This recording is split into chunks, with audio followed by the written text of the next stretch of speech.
Yesterday, I made it back to my local forge, where I had been once in the last 2 months. I popped in for half an hour just to use the buffing machine for Captain Electro's Warncliffe. But I have a lot of projects and ideas going on over there, Greenfield Forge. So one of the projects that I picked up on is this. So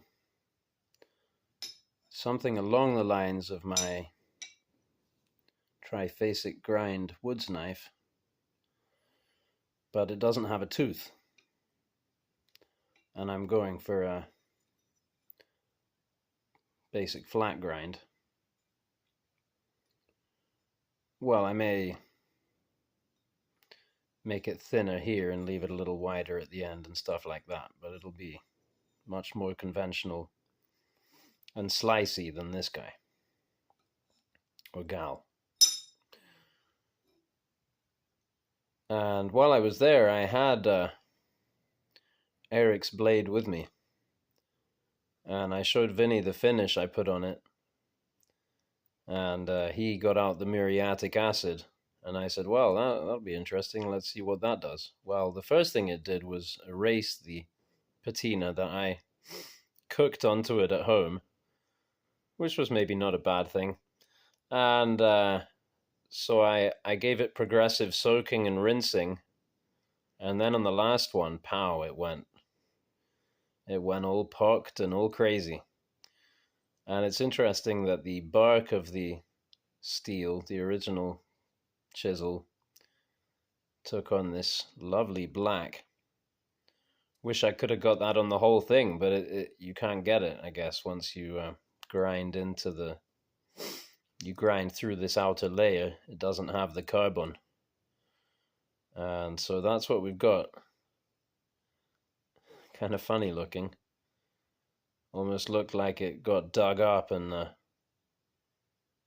resharpened. For which reason, I'm naming this blade the Artifact. I can't name the knife because the knife isn't made yet. So that'll be Airik's honor if he wants to give the knife a name.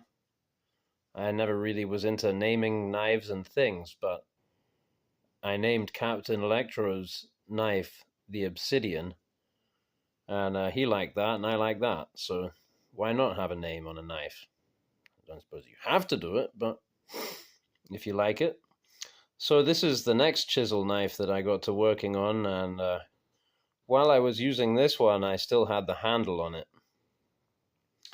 And this one is how I discovered that when you cook the blade, the handle cooks off.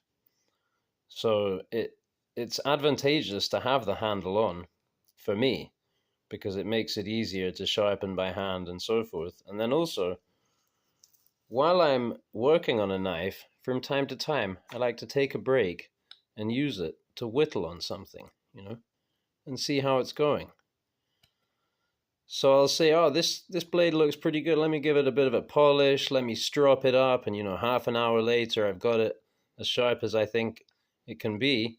And I'll do some whittling with it. And I'll be like, well, it's not like a William Collins knife, is it? Let me, and then I start grinding on it again. But I'm cooling it on this one now. And Airik is a master grinder and sharpener and all that stuff. So if he wants to improve on it, I'm sure he can. But yeah, it whittles. And it doesn't cut like a William Collins knife. And part of the reason for that, of course, is the steel.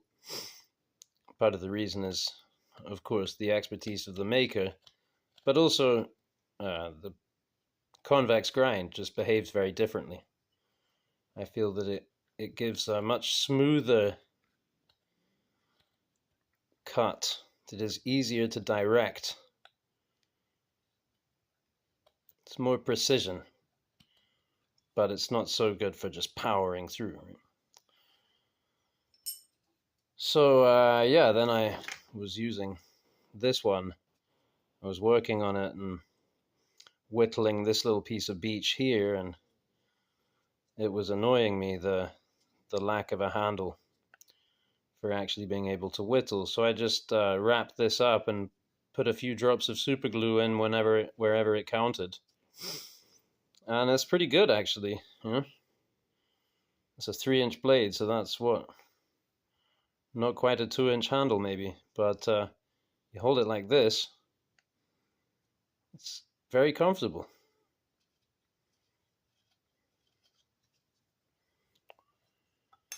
So, because this video is dedicated a little bit to Airik, I did think that I would get this knife out just in case you haven't seen it.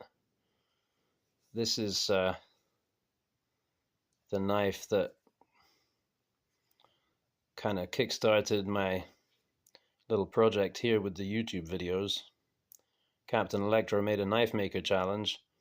If you've made a knife, carry it for a month and use it. And I'd made this knife, so I carried it for a month and used it, whereby I did convince myself that I'm onto something. So the grind is thinner here. We have a compound distal taper. So down here you kind of thin and slicey. Here it's very choppy, obviously, kind of like a little hatchet. And here again is more kind of slicey. So why not demonstrate a little bit of cutting with this guy? You know, when you're working in the round, it's very nice to have this hawkbill type thing.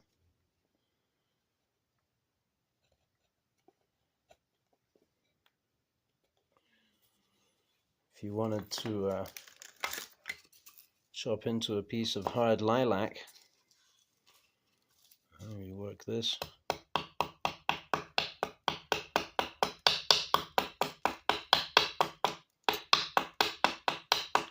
You can chop. And if you wanted to drill a hole, you could drill a hole.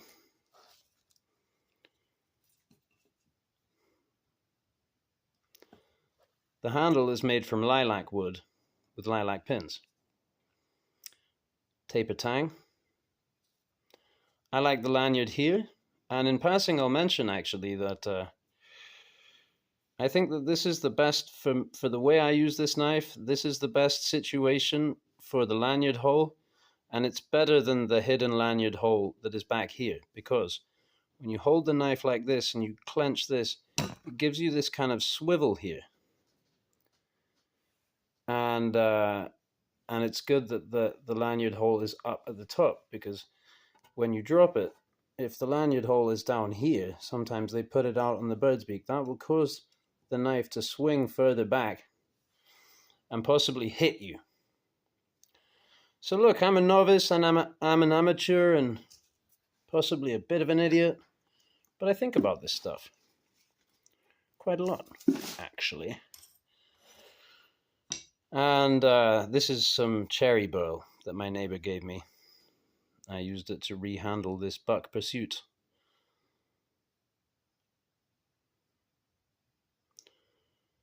And I think it came out quite nicely. Also lilac pins.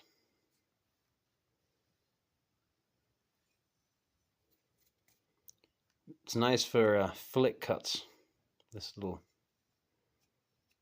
bird's beak there. And I really like the shape and the grind on this blade. I changed it a bit from the original, but not much.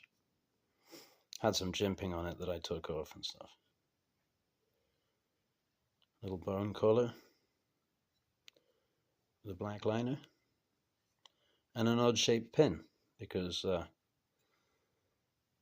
the original tang has this odd shaped hole there. So I made an odd shaped pin to match, and it cracked there.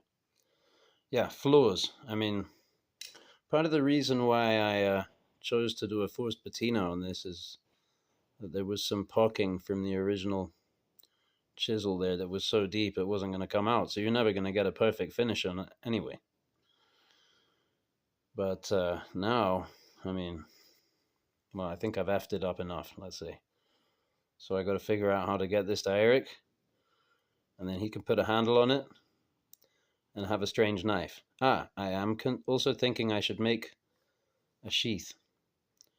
Just a basic balsa sheath with a magnet, and then that could be adapted in whatever way, covered in whatever way, and either put a clip on it or whatever. Leave that up to the maestro. Yeah. All right. Thank you for watching.